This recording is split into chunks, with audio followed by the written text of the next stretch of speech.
All right, John, let us make haste for Ridgewood Farm.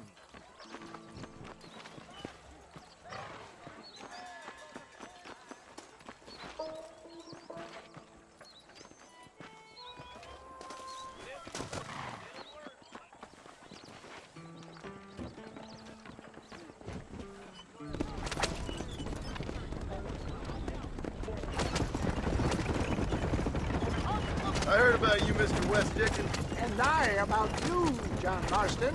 Hoodwinking the weak, gullible out of their hard-earned money. My dear boy, it is you who is gullible, if I may be so bold, for heeding such ill-informed scuttlebutt. Full wind as a horse with a collar. I have been blessed with the gift of language, and for that I will my thousands of happy customers attest to that. For the love of God, try to stay on the road. Those men trying to kill you didn't look so happy. Skepticism is the bastard child of progress, John. If my tonic is such a sham, how do you explain the fine fettle in which you find me? Last time you saw me, I was knocking at death's door. You should thank the doctor for that. I reckon you were acting it up worse than it was. Act I can, John. A more convincing Othello there has never been, and so shall you. A fair Iago or Cassio make I don't like the sound of this. showmanship, John. The flourish. Come on. Get back on the road. We'll have nothing left by the time we get to Ridgewood. We are operating in a competitive marketplace. Our product must stand out. And how does this involve me? We're going to use your God-given talents to our advantage. I'm really starting to I'll regret drop this. you off at the outskirts of Ridgewood. That way, it won't look like we came together. Once I'm set up, saunter nonchalantly into the crowd that is sure to be forming. Eventually, I will call you up to try my tonic. After extolling the virtues, I will have you perform a few feats of wonder to amaze and impress the paying public. Such as? Best you alight here, dear boy, so no one sees us arriving together. I'll see you there. Be ready to enchant the crowd.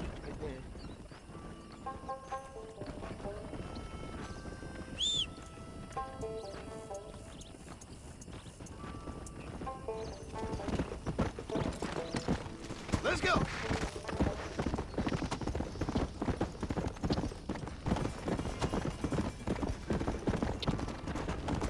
Welcome, welcome all. You will not regret it. Friends, hard-working souls of Cholla Springs, gather round, gather round.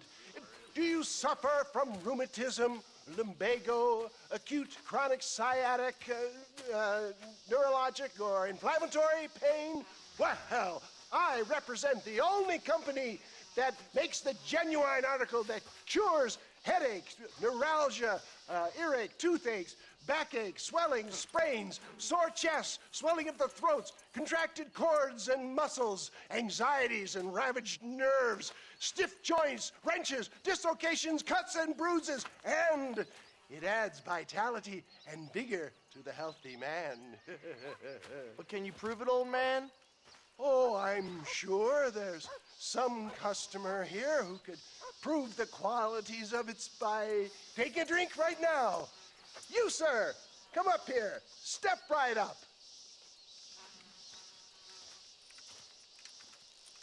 That's the spirit. Ladies and gentlemen, pay close attention. This poor, wretched volunteer, entirely unknown to me, will demonstrate the effects of Dr. West Dickens' own patent tonic. Be you a cowpoke or athlete, this miraculous elixir developed with the wisdom of the East keeps the muscles supple and relaxes the cords. It loosens the joints and gives a feeling of youth and vigor to the whole system. Not possible, I hear you say. Well, doubt no longer. Faith can move mountains, but I ask not for faith. I am a man of science, and today science will be vindicated. Your eyesight is greatly improved. Is that not so, friend? If you say so. That's right, it is. You heard him. What a good sport you are, sir. Now, gaze over yonder at that porch. If you squint, you may just be able to make out the skull that's hanging there. Go ahead, friend. Shoot that skull and demonstrate the miraculous eyesight you now possess.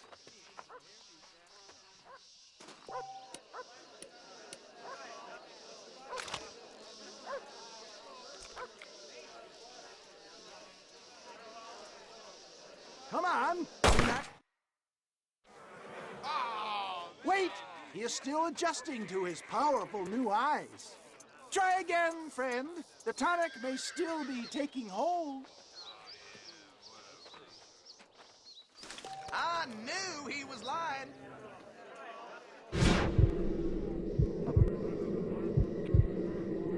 Remarkable! The eyesight of an eagle, granted by imbibing Dr. West Dickens' own patent tonic. Anybody can make that shot. This man is a fraud. If your eye's so damn sharp, why don't you try shooting my hat out of the air? My friends, our test case has been challenged to shoot a gentleman's hat out of the sky above our heads. You can fool these people, but you ain't fooling me.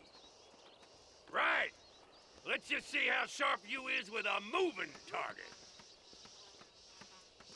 Get ready to shoot that hat.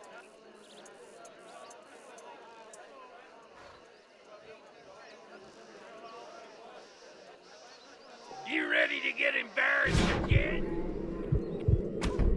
Have you ever seen such an eye? Behold the power of the elixir, plucked out of the sky. Hey! Hey! What?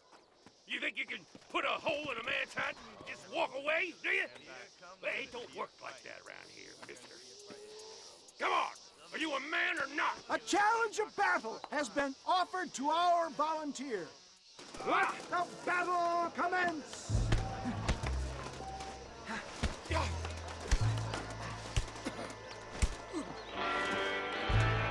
Is it like licking butter on I'm my putting you knife? down hard! Look at that! Inhuman strength!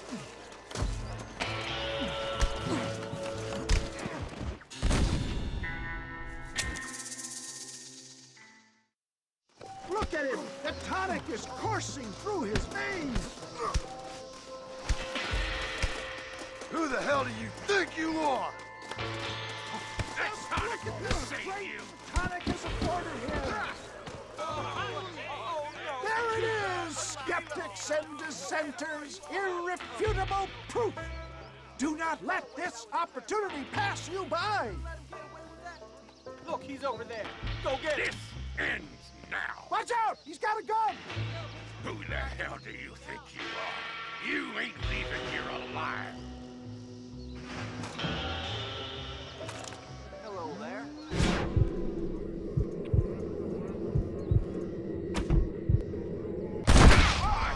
Marvelous shot, dear boy!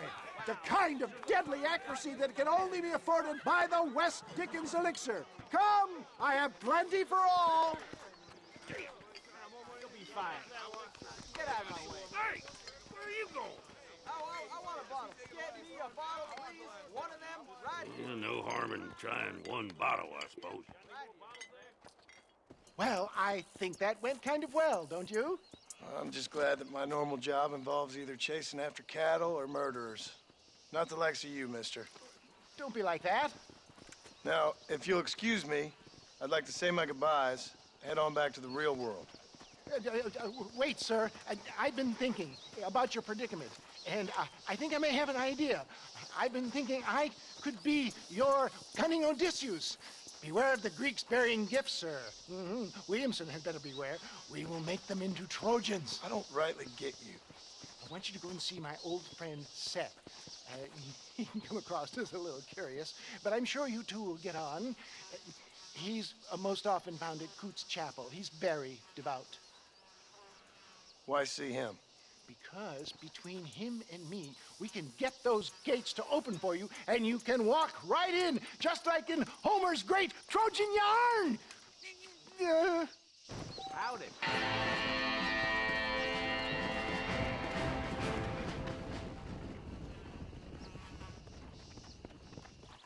I don't fancy your chances on this angry son of a gun. He's a wild one, and no mistake.